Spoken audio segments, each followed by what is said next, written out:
اس کے لفظ سمجھانے کی. پھر یہ شان ربوبیت اللہ فرماتے ہیں سورہ آل انعام میں ذالکم اللہ ربکم واہ لا الہ الا ہو خالق کل شیء فاعبدوہ وہو علی کل شیء وکیل. میں پھر غور کرتا ہوں یہاں لفظ اللہ تعالیٰ نے وکیل استعمال کیا, قدیر نہیں استعمال کیا, وکیل استعمال. کیوں؟ بالکل سارے.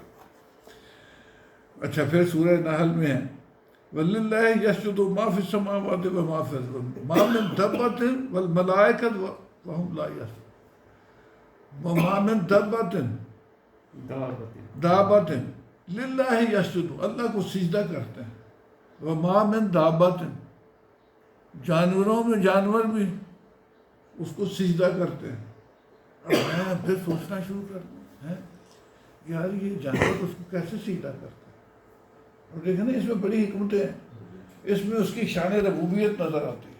تو کیسا پروردگار ہے کہ اس کی کیڑا بھی ایک, اس کو چڑیا بھی ایک, اس کو کیسے سجدہ کرتے ہیں. وہ خود فرما رہے ہیں کہ سجدہ کرتے ہیں.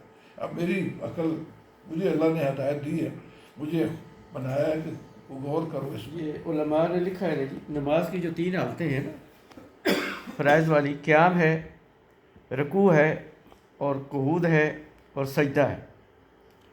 تو یہ درخت یہ کہتے ہیں یہ قیام کی حالت میں اللہ کے ہر وقت اللہ کی تسبیح کر رہے ہیں.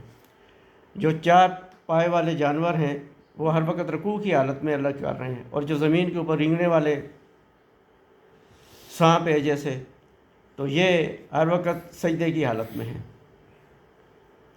تو اللہ پاک نے مطلب کہ ساری مخلوق کو سوائے انسانوں اور جنوں کو جن کو اختیار دیا گیا ہے چاہے عبادت کریں یا نہ کریں, اس کے علاوہ ہر چیز اللہ پاک کی ہر وقت تسبیح کر رہی ہے.